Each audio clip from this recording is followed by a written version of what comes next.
என்னோட தங்கச்சி வித்யா இறந்து போனது. அதாவது என்னோட தங்கச்சி வித்யா வந்து நாங்கள் புதைக்கல, விதைச்சிருக்கோம். அதனால தான் எனக்கு வந்து இவ்வளோ தங்கைகள் இருக்காங்க. விஜய்க்கு அந்த தாக்கம் இன்னைக்கு வரைக்கும் வந்துட்டு இருக்கு. எனக்கு அந்த தாக்கம் இருக்கு. அது என்னோட மகள். ஏன்னா அது இப்போ நினச்சாலும் அது 3.5 வயசில் போன குழந்தைய இப்போ நினச்சாலும் இருந்திருந்தா நல்லா இருந்திருக்குமே. அது வந்து இன்னும் இந்த நிமிஷம் வரைக்கும் நான் மிஸ் பண்ணிக்கிட்டு இருக்கேன். ஆனால் ஒன்று, அவளுக்கு அந்த வியாதி இருக்குன்னு தெரிஞ்சதுல இருந்து எந்த ஷூட்டிங் போனாலும் நான் கூட்டிகிட்டு போயிடுவேன். அப்படியா? நாங்கள் கூட்டிகிட்டு போயிடுவோம். எல்லாரோடையும் பழகுவா. இப்போ தெலுங்குல போனீங்கன்னா நீ சிரஞ்சீவிலாம் அவ்வளோ க்ளோஸ் ஆகும். அவர் ரூம்லேயே தான் இருப்பா. சிரஞ்சீவி ரூம்லேயே தான் இருப்பா. தெலுங்கு நான் அவரை வச்சு 3 படம் பண்ணியிருக்கேன். சிரஞ்சீவி அங்கிள் அப்படின்ட்டு அங்கேயே போயிடுவா. அந்த ரூம்லேயே தான். நான் மார்னிங் ஷூட்டிங் முடிச்சுட்டு பிரேக்கில் வீட்டுக்கு போகிறேன். ஏன்னா பக்கத்தில் ஏவிஎம் ஸ்டுடியோவில் ஷூட்டிங் நடந்துகிட்ருக்கு. நான் வீட்டுக்கு போகிறேன், சாப்பிட்டேன்.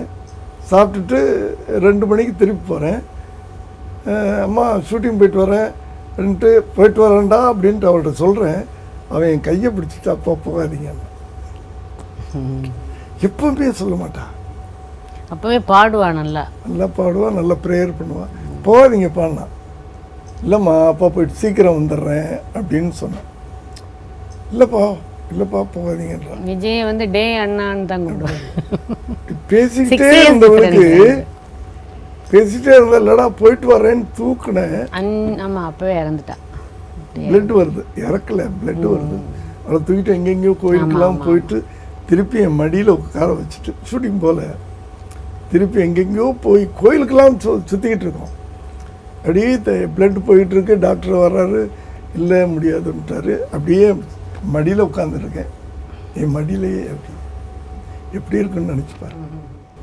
அது வந்து எங்களுக்கு பெரிய லாஸ். அவள் கண்ணு மூடினா விஜய் ஒரு சத்தம் போட்டான் பாருங்க, அப்பான்னு ஒரு சத்தம்.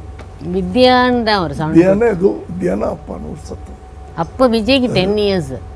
அந்த கேப் வேறு இருந்ததா அவளுக்கு. அந்த பிஹைண்ட் பெருமையுடன் தயாரித்து வழங்கும் மூன்வாக் மியூசிக்கல் நைட் ஜனவரி 4 ஞாயிறு மாலை 4 மணி அளவில் சத்யபாமா யூனிவர்சிட்டி சென்னையில் நடைபெற உள்ளது. உங்கள் டிக்கெட்ஸை book my show, district ticket 9 மற்றும் கின் ஆப் ஹாலில் ஸ்கிரீன்ல தெரியுற வாட்ஸ்அப் நம்பர், வெப்சைட் மூலமாக புக் செய்வோம். See you there.